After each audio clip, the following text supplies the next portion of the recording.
I really don't feel like we're connected. This one is juicy. This is what I want. You figure it out. You provide these things for me because I like luxury. You're not ready to be honest to yourself yet. Why do men cheat? It can easily happen to any couple. Relationships take work. It's like plants. Oh, wow. What if he told you that he no longer sees you in his future? Hey Cam fam, welcome back to the channel. Today we have a special guest who hasn't been here for a while. It's been a while. It's been a while, right? I've been doing well on my own. You have. Congratulations. Thank Good you. job. Thank you. But I'm back. But he's back to help me get like a man's point of view for today's vlog. So today we are going to be... What was this about again? I forgot. We are going to be giving advice, like love advice for different situations. So some people have sent in specific stories. Some people just sent in some questions to just help guide them in their love lives. Okay. Okay. You lead the way. I shall lead the way, as per usual. Have you checked these questions? Yes, I did. As a really responsible vlogger, I was already doing my homework last night while you were sound asleep. So you mean at 1:30 when you woke up? Yeah. Because we fell asleep at 9 p.m.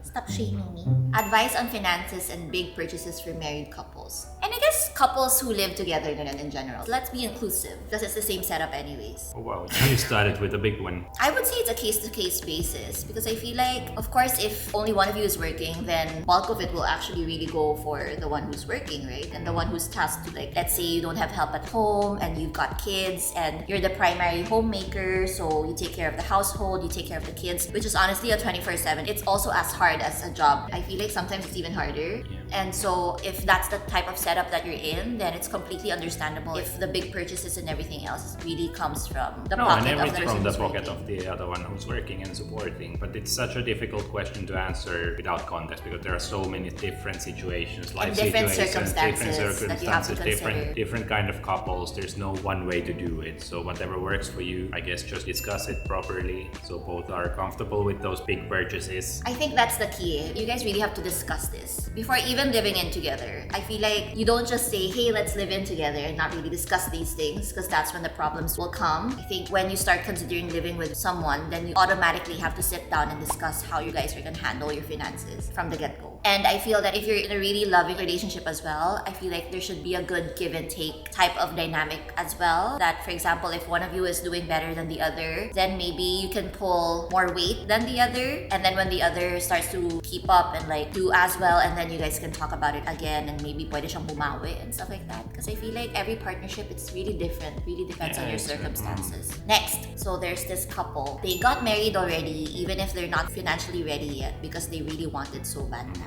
I think this one, in this situation, I think it's because, especially here in the Philippines, it's still a very conservative, traditional setup. So a lot of people want to get married because they want to start living together and start doing things that, you know, other couples abroad can freely do even if they're not married yet. Ako, for me, honestly, it's fine even if you're not financially ready yet, as long as you don't bring in another child, another human in the world yet. Because I feel if it's just the two of you, you can always build your life together. Yeah, it doesn't change the situation to me. Like, of course, again, it goes to the traditional view of things. What happens after the marriage? Yes, you're a couple now, but then how were you living before? Yes, probably with parents, so you didn't have so many expenses on your account. But then work on it. Figure out figure out a way like what you can afford, what is the best situation for you guys. Even though you're married, do you have to live on your own or can you still live At someone's parents' at home, the parents' maybe. home? Yeah, and like just figure it out how to go about it now when you're not there yet. To be honest, when Yoni and I were talking about marriage and before, like we were also saying, are we financially ready now? And I was telling Yoni, you know what? Most of our parents, most of my generation's parents, most of them are self-made. That's the generation that really started like building the businesses and starting their own companies. So for sure, when my parents got married, they weren't financially stable yet. They were also still working towards their dreams and still building their careers. And look at them now. And look at us now. Look at me. They raised me well under their roof and they were able to provide for me. Marriage shouldn't be put in a bottle that this is a marriage, this is what you need to do, and this is the position you have to be in when you get married. Just consider the circumstances and figure out a way which works for you considering your finances. Don't live according to the expectations and the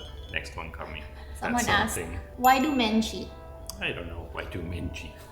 I think men and women, they both cheat. Yeah, again, it's not a one-way road that men only cheat. There are a lot of women who cheat as well. But why do people cheat? Yan na lang. Let's improve the question. Why do people cheat? Honestly, it's not on you. Don't blame yourself. People will cheat even if you're the most perfect human in the whole wide world. A cheater will always cheat. No matter how perfect the circumstances are, no matter how perfect you are, if you're with a cheater, he or she will cheat.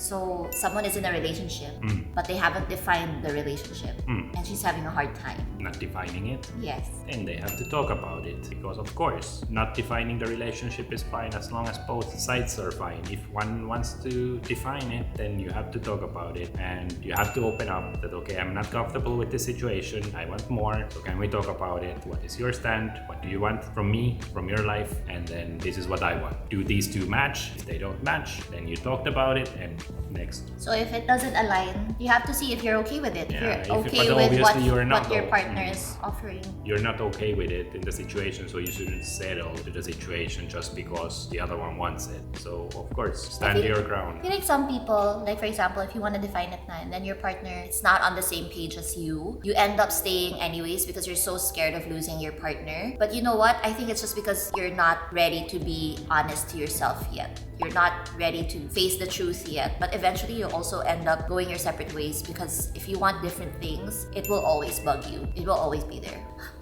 What if he told you that he no longer sees you in his future? Wow, that is a tough one. I think that's a pretty clear message. Of course, you need to discuss that open. You can't just shrug it off. Of course, it's coming from somewhere. Why doesn't this person see you in the future? Is there something lagging this person? Is there something you can change to improve the situation? Or if it's already a done deal? But yeah, needs to be discussed. Yeah, and I think at the end of the day, you need to love yourself. You should know what you deserve and go for what you deserve. Accept only what you deserve. So if this person doesn't see you in his future, it is hard, I know, but you need to come to terms with it and move on and look for someone who actually sees you in his future. Because honestly then, if he doesn't, then you're just wasting your time, right? And it will only, like, the more that you prolong this, the more that it's gonna hurt. As a parent, I want your advice. I'm dating someone 12 years older than me. Hindi pa legal. I'm not sure if she means that she's not of legal age yet, or if the parents don't know that she's dating someone who's 12 years older than her. So let's just say that she's of legal age, but she's dating someone 12 years older than her, and they're not official yet to her friends and family. Well, to me, I think it comes down to the age. Like, what age are you? For me, it's much bigger. If you're 18 and he's 30. Exactly. The disparity is much bigger than if you're 32 and 44. Yeah. Like, you're much more mature at 32 than you were at 18. It's a very... You're much more of in the same level, Yeah, exactly. like a playing field. Yeah, it's not such a big power difference already, and knowledge difference and experience difference. So for me, like, if you're still in the teens, for example, it's a no. I don't like that scenario. But if you're late 20s, 30, over 30, then why not? I agree with you, my love bug. Okay, that's good. We are aligned. Sienna. I agree with you. Because I think that you're a totally different person when you're below 20s, and you're a totally different person when you're in your 30s. So if you're in your 30s and you're dating someone 12 years older than you, then it's fine. But if you're 18, and then this person is a complete adult already, like, it's so different. And it's so hard for someone to not be the predominant one. My man is lost and not ready for commitment after 3 years of being together. I was about to give a compass. A compass to commitment. Define commitment. I guess a ring. Not ready to put a ring on it, I would think. Because she already calls the guy my man. So there's already an officiality, an exclusivity there. I would say that depends. I've known couples who's been together for so long. Also depends on your age, because I know that women usually have like a biological clock. But I feel that there's no way for you to help him find his way. He needs to find his own way. So if he's lost and he's not ready yet, there's nothing you can do to make him ready. There's really nothing. So it all comes down to you. Are you ready to wait for him to be ready? Are you okay with waiting for him? Are you okay with this type of timeline? Because if you're not, then you're not doing yourself justice as well. But if you're okay, then that's fine. But if you're thinking of ways to try to help him to get there, I really honestly think when it comes to these situations, it's a me problem. You know, it's his own problem, and he's the only one who can fix it. And also, if you push for him to commit when he's not ready, it's gonna create problems. It's not the commitment you're looking for as well. Yeah, for me, I think it's hard to push the other to just put the ring on it if he's not ready. That's not a very stable start to the commitment. Like, I've known stories of actual people. I don't know if you've were already together when this happened. But yeah, the girl has always been wanting to get married, and the guy knew this, so she was pressuring the guy, and the guy eventually proposed. They didn't get to the aisle. They eventually broke it off. Yeah, it's not the way to go. Of course, you can give us small nudges here and there, but like it's not okay, either you put a ring on it or we're not together, and then panic ring, and then it's not gonna work out. He's just gonna end up resenting you, I think. There will be so much resentment. What are the things that you recommend couples talk about before getting married? Finances, I think for sure. How you handle finances, kids, values. If someone is religious, someone is not. If that's really important for you, if for the other one, it's important for them to be like. But I think that's already before even. Yeah, some couples, parang they're like super chill and then like, I'm sure it's not that serious naman for them, and then they get married and then wala. I think values, kids, finances, parents here. Like, what's the policy with parents? Because families are so involved here. Like, who's gonna take care of who? Because the stories I've heard that like the couple needs to take care of the elders, but then the other one doesn't feel that they should be taking care of her partners. So those kind of things. Yeah, totally. There are a lot of things to this. Family dynamics. Yeah. Not a love story, but how do you get yourself out there? It's been 6 years since, and I'm 30. Before we answer that, I just want to say that ako rin, when I was 30, I kept feeling like I need to get married already, I need to have a child already. Like, I felt like I was so panicky na I'm already 30. But now that I'm 35 and looking back, whenever I hear someone say na, hey, I'm 30 years old and I'm like panicking about life and everything because they feel like they should be in a different place already at the age of 30. I keep thinking, oh my god, 30, you're still so young. Like, it's not too late yet. Like, there's so many things that you want to experience. Like, 30s is your like best stage yet. So it's just grabe, no? Like, when years pass and now I get to look at myself when I was 30, I realized that 30 pala is not old. Like, it's okay still. But anyway, I still want to answer your question because, you know, I understand. How do you put yourself out there? It's been 6 years. First of all, it's great that you're asking this question because it means that you're willing to go out there, to, you know, present yourself to the world. And I think that's the best case scenario because it's so hard to push someone to go out of their comfort zone and start meeting people when they themselves are not ready. Yeah, I think it's just to be open about it. I think that's the biggest step already. If you're very guarded, I think even though you would meet people, you're still holding it back. You don't let them get close to you, so then nothing will happen. But I think as long as you're social, you're open for it, you'll get a lot of opportunities when you meet people. Like, you basically accidentally meet people. You meet new people and then you never know on the plane. And I feel like the universe will know. Like, if you're open and ready, the universe will give it to you. Kung ready ka na for 6 years but the universe hasn't given it to you yet, the right person just hasn't come yet. Just be open. Just always be open. And yeah, so go out with your friends, even though they're all couples, you'll never know. Just keep going out with your friends. Keep enjoying life. Keep doing you. That's what I keep telling my friends. Like, just go on with your life. Don't stop your life and let this take over your life. Every time na lang you go out, you're just always on the prowl and always just like, who am I gonna meet now? Because the more that you're like that, I feel like the more that you won't, it's not gonna happen. The universe is not gonna give it to you. I feel like it happens when you least expect it. So yeah, just be open and just keep going out and don't let it control your life. Just keep doing you. Or join a dating app. How about this? What do you think of these kinds of situations or these kinds of people? So I liked him first, he liked someone else. And then when I lost interest, that's when he started liking me. I don't like that's the scenario what's inside your head. You cannot dictate that that's how he felt at the moment. It might take a while for him to warm up, and then for you it was already done, but he started realizing, oh, this is actually quite a cool girl. So maybe then, actually you look cooler when you stop trying. Yeah. Like, well, actually, totoo naman. Every time we stop trying, when we're more effortless, that's when we're... Yeah, I don't think it's a bad start. Me too. It's not a red flag. People warm up in different time. Like, it takes longer for some people, and there might be things that he didn't notice first, but then he said, oh, this is a nice one. Don't overanalyze the situation. How do you handle different political opinions in your relationship? Oh, that can be a tricky one. I think so too. It's very personal, and you can have completely different political views in a relationship. It can work. It can work, of course. Like, it depends how passionate you are about it, how much that political view affects your life. And also how you view that political view. Do you put more emphasis on it that, okay, if you think this way, I don't think your values are there, then it becomes a bigger issue. But if it's just politics, as in politics, then you can work with it. But again, dependent on how passionate you are about Yeah, that. of course. It's How always about important that. question it is to you. So we've had a situationship, but after Situationship 3 is- months, it faded. How do I deal with it if we see each other again? Do I say hi? I always believe that no matter what has happened, whoever says hi is always the bigger person. Well, I don't think It's always nice to you've had be able to- situationship, right? And because you had situationship, it wasn't already on the deep level. So you broke it off, but then why wouldn't you be friends? Yeah. Like, did something happen? No, it just faded Faded. away. So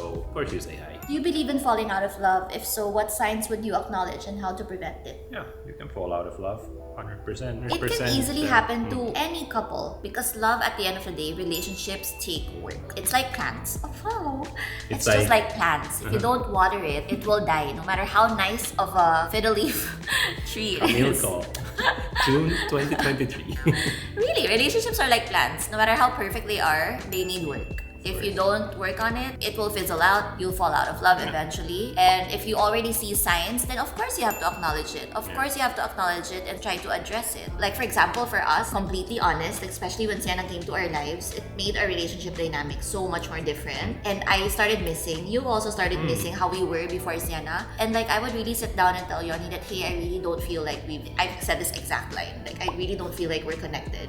Like we're not as connected as before. And then we'll sit down and talk about it. Like why do we feel that way? You asked me, right? Like what made you feel that we're not as connected? Like what should we do? What do you think should we change? And then there. Yeah, of course it changes. Kids change the dynamic a lot. Yeah, so I think you should Yeah, acknowledge there's it. not one sign you're looking for. There can be a lot of different signs depending on the people, depending on the relationship. Anything you feel, voice it out, ask it. Don't attack. Just ask, talk about it, communicate. That's what you do. You communicate and you try to solve it together. You look for solutions. That's how you do it. This one is juicy. We both met in college. He courted me, and when I'm about to say yes, he turns out to be gay. I say, buti na lang. Buti na lang, right? That you found out, the sooner the better. I mean, I would rather this way than we're so Yeah, deep in the wasting time. relationship and then bigla na lang you'll tell me. Yeah, I'm in a long distance marriage. I am in Europe and he's in the Philippines. I love him, but he wants me to be in the Philippines and I still want to work here in Europe as I feel that I am much more appreciated here. How can we work this out? It's hard kasi how badly he wants you back here. If it's like a deal or no deal for him. Yeah, deal breaker. Yeah, if it's a deal breaker for him, that's so hard. Because I Of course, long understand distance. it. I understand it if you see more opportunities abroad and you know you're still not ready to come back because you feel that there's still so much growth for you to do there career-wise. And I don't believe in sacrificing your career for love if you're not ready to do that. If you're not ready to do that sacrifice. Because at the end of the day, it will always just bug you. It will always be at the back of your head. It might end up being a resentment. So, di ko sinagot. Long distance relationships are difficult. I think the longer it goes, if the other person is not happy with the situation, then it won't fix it by itself. So you really have to find a solution to that. Is there any way he can go abroad? Is he interested in that? Is there any work opportunities in Europe for him so you could instead live there? Or maybe it would be nice to give him a timeline. Because if it's an open-ended thing, then it's Yeah, harder very for different. him. Like, yeah, it's very hard to process. And a bit unfair for him, I think, diba? Because he doesn't know, like, okay, what's gonna happen to us? Like, where are we really going? So I think if you can provide a timeline, if you can say that, hey, just give me 2 more years here. Just give me that, just 2 more years. So at least there's just something he can work with. Like, you know, that's something in Yeah, his it head. helps That mentally a yeah, mentally it will really help because there's the end. There's the rainbow at the end of the storm. Like, there's something for him to look forward to. Yeah, if it's like, if he doesn't know if you're gonna be there for 2 years or 5 15 years or- years. yeah. So like, if he's not happy with the situation, it won't get happier in the 15 years. Yeah, so give a timeline if you can. I think that will really help tremendously. Okay. That's a good advice. Thank you, right? That's why I had like a light bulb moment there. Another one. So they're basically from different cultures, kind of like us. So one is from a different country and another one's from a different country. So her partner comes from a family that's very like not materialistic. They like living simply as opposed to, you know, someone has a different lifestyle and like certain luxuries and stuff like that. So how do you think can their relationship work despite the difference in lifestyle ideals? I think you have to be open to it, the different lifestyle. I think it's hard to understand sometimes, like what's the thinking behind because you come from so different background. I think you just have to be open because I understand both sides. I appreciate luxuries. I also appreciate the simple things, which is so weird, no? I'm very like both end of the spectrums. Like I enjoy it when we're just like I enjoy everything basically. But I just feel that you need to be open, and if you fell in love with someone and they're like that, then you shouldn't be trying to change them. If you're on the other side, naman, you're the one who married someone who loves luxury, then you should also accept that that. But I feel kasi for me, if I want certain luxuries in my life and my partner isn't the type, then I would just spend for it. Yeah, exactly. I think that's the crucial thing. Like, if you come from very different Lifestyles. views and lifestyles, the other one who wants to spend the money on those has to spend it on their own. You cannot come to the relationship and say that, oh, but this is what I want. You figure it out. You provide these things for me because I like luxury. I think that's very selfish and very entitled. For me, I think that happens a lot for us as well. Like, Hobbs, I really wanna please give this to me. Like, when we went to South Africa, and I really wanted this safari. And I wasn't sure if Yoni wanted to spend it, but he ended up spending for it anyways. But I was telling him that I really wanna go to this safari and everything. Like, I researched, it's really nice. So if you don't wanna spend for it, I'll just spend for it. I'll spend for it, and then you could just pay me whatever you want to pay. Like, I'll spend for it. So I feel that you have to be just. If you're the one who wants it and the other person, it's clearly a luxury, right? So you can live without it. So you should be ready to spend for it. Don't make other people adjust to your lifestyle. So that is it for our he said, she said couple love advice. Took a bit for me to warm up here. But he did well, folks. He did well. So it just means that he needs to do more of this. I'm just kidding. My husband has a business to focus on, peony surfaces. If you guys get all my plugs. Floors, walls, anything we can do. Yeah. So yeah, thank you so much for watching, and I hope that you guys enjoyed it. Sound off below, because I'm sure that whoever sent these questions, they'll want to hear some opinions as well. So it's nice to also give your opinions. Maybe you can also give your advice if you guys have any advice for these situations or stories that we shared with you. So yeah, thank you so much, everyone. Bye. See you on the next vlog.